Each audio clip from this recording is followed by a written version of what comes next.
Sige po, ma'am. I-describe mo yung taong nag-hold up sa'yo at muntik ka na rin maghahasa. Matanda na po yun. Panot. Sobrang itim. Malaki mata, tsaka ulo. Pero liit naman ng katawan. Para siyang kapre na gumagala sa syudad. Sige pa, miss, mamintas ka pa dyan.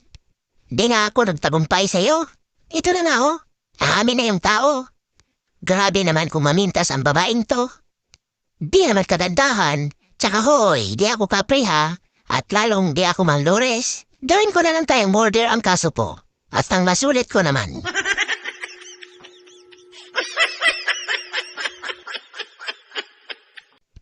Hay naku nun. Late ka na namang bata ka. Palagi na lang. Kala mo naman matalino. Pero naman mali-mali ang sagot. Sorry po, sir. May sinundan lang po ako kanina. Nakakilala ko. Na naman?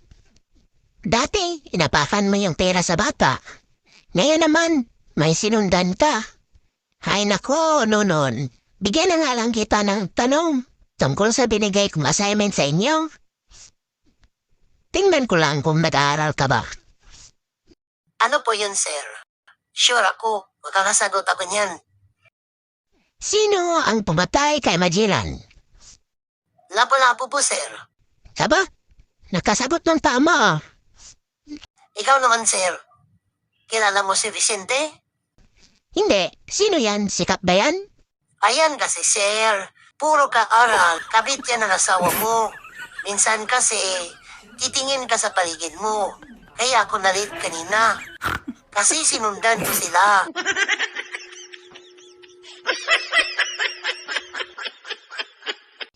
Wow, pare ha. Ang sasarap naman ng pagkain na inihanda nyo para sa akin. Kahit kubo na itong bahay nyo. Pero maliwalas. Siyempre naman, pare. Masikaso asawa ko eh. Tsaka pre, ang cute-cute naman ang mga alaga nyo. Mukhang mababait pa. Tulad na lang sa pusa ko, mabait din yon. Naku, kahit gutom na, hindi talaga ginagalaw yung ulam ko sa lamisa. Wala pa yung takip ha? Tinitingnan lang niya. Ayaw nga lapitan eh. Talaga, pre? Swerte naman ang pusa mo? Mabait. Yung pusa ko na yan? Naku, bait-baitan man yan.